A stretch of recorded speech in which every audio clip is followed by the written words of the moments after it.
Kwanza pongezi nyingi kwa Azam FC. Wameweza kuingia kwenye makundi kwa ushindi mnono sana. Manake leo kuna 7, kabla yake kulikuwa na 2. Kwa ujumla wamewafunga KMKM bao 9. Kwa hiyo ni ushindi mnono sana na wapongeza sana Azam FC.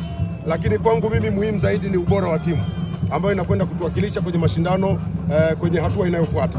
Kwa hivyo mimi nawapongeza sana Azam FC. Tunaamini kwamba ile ndoto ambayo niliwaambia mara ya kwanza kwamba kwa ubora wa timu zinazotoka Tanzania safari hii katika klabu bingwa barani Afrika na katika kombe la shirikisho, hatuna mashaka kwamba timu zetu zitacheza fainali zenyewe kwa zenyewe. Kwa nawapongeza sana Azam FC, na leo kwa sababu wameshinda magoli 7, fedha zao za goli la mama kwa kila goli ni shilingi milioni 5. Kwa hiyo leo wameibuka na shilingi milioni 35, lakini kulikuwa na fedha zao zingine shilingi milioni 10 za kule Zanzibar. Nilikuwa kwenye jukumu jingine, nilikuwa sijawapa. Kwa leo nimewapa jumla shilingi milioni 45 za goli la mama.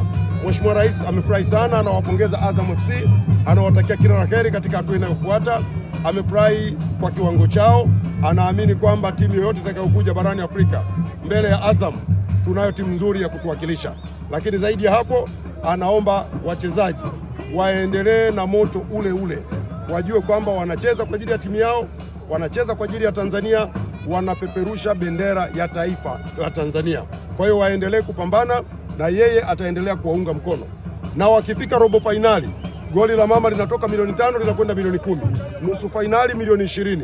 Finali mzigo mnene.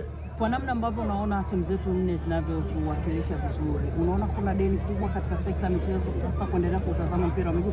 Deni bado tunalo, kwa sababu bado tunahitaji kufanya vizuri zaidi ya hapa. Kwa sababu sisi leo Tanzania, uko nyuma, miaka ya nyuma tulikuwa tunajifananisha na nchi za Afrika Mashariki. Tukawa tunajifananisha na nchi za Afrika Mashariki na Kati. Tumeshafika kwenye level ya Afrika. Sasa natamani nione timu za Tanzania zinacheza ile michuano ya dunia ile ya vilabu. Nataka nione huko, na inawezekana. Inawezekana kabisa.